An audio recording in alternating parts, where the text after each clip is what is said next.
Bonjour à toutes et à tous, c'est Paul Dame pour vous présenter une nouvelle fois un sapin en sucette. Dans le cas présent, je me suis demandé pourquoi est-ce que certaines plantes euh, énergisantes, on va dire, comme la maca ou le ginseng ou le guarana, apportent beaucoup de fer. Et je me suis dit, par conséquent, que, eh bien, s'ils apportent du fer, c'est sûrement pour donner aux globules rouges beaucoup d'éléments, comment dirais-je,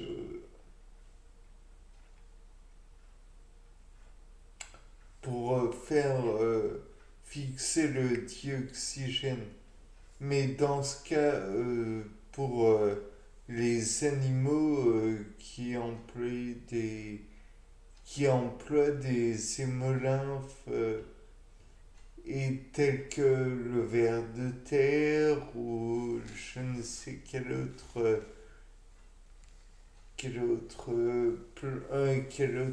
animal.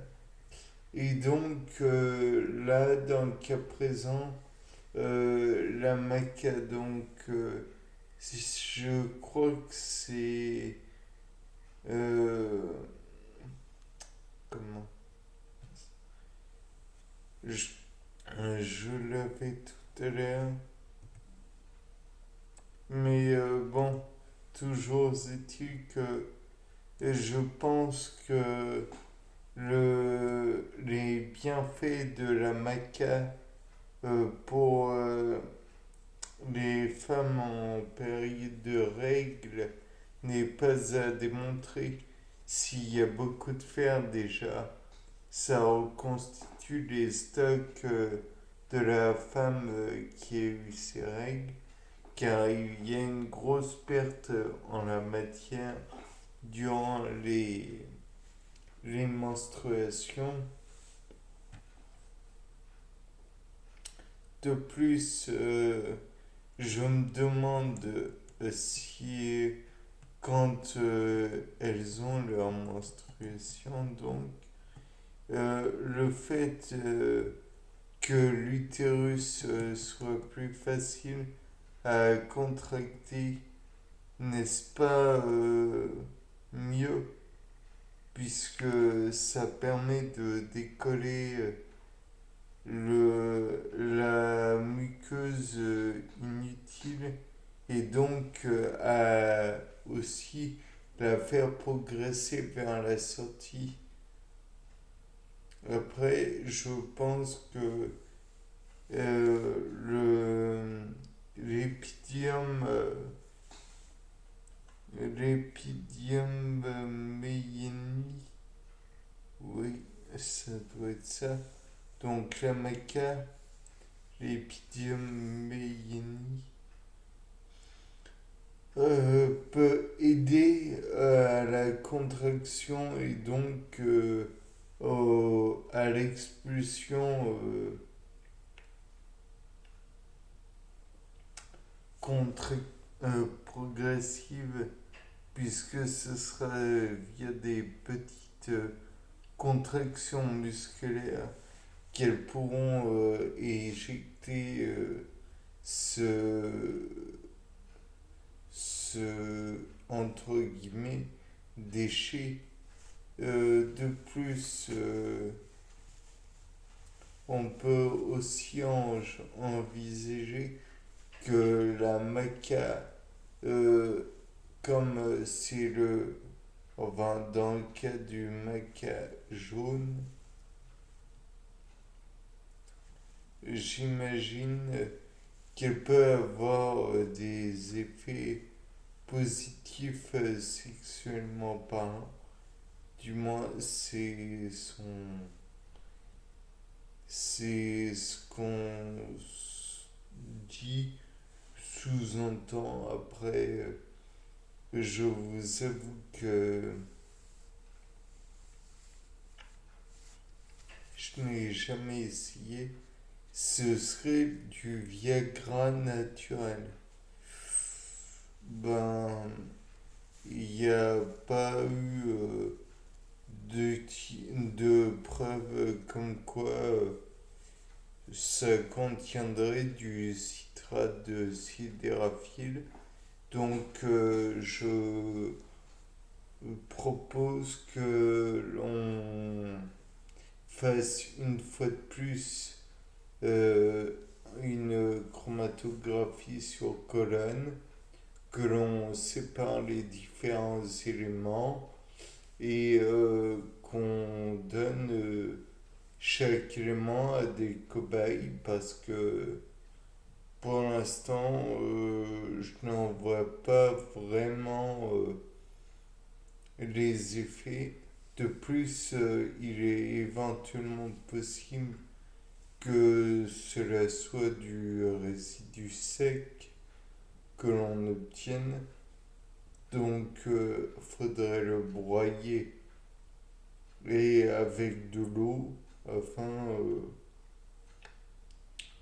d'en retirer quoi que ce soit.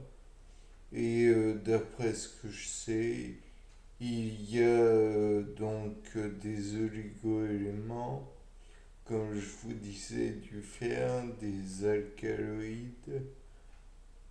Il y a sûrement des protéines et des acides aminés. Et la maca contient sûrement une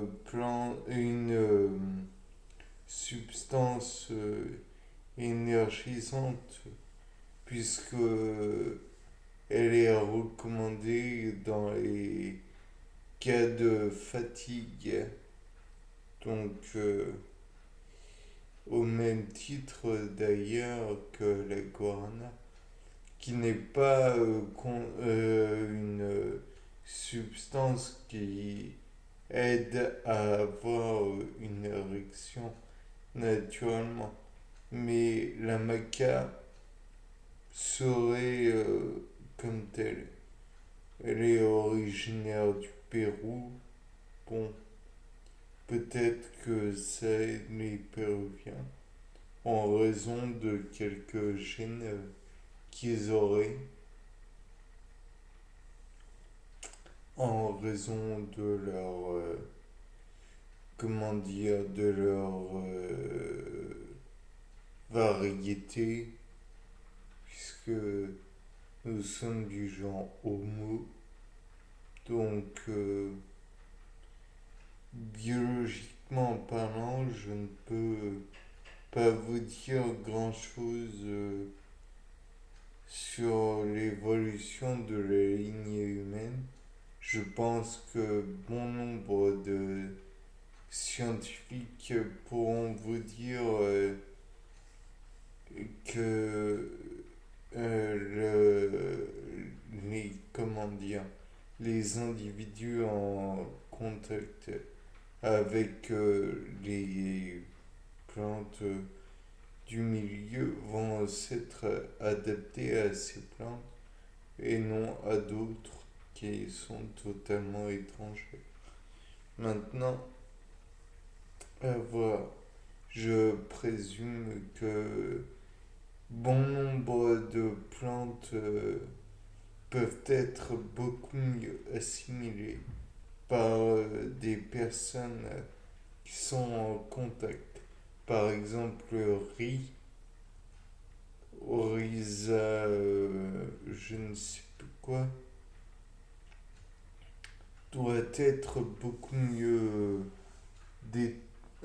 digéré par des personnes dont le régime alimentaire le contient assez souvent. Je vais faire un cliché. Des Asiatiques vont mieux le consommer que des personnes comme des, je ne sais pas, des Européens ou des Inuits, puisque cette plante poussera beaucoup mieux en Asie que au pôle Nord, par exemple.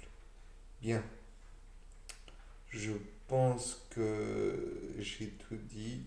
C'était Paul Dame. Au revoir.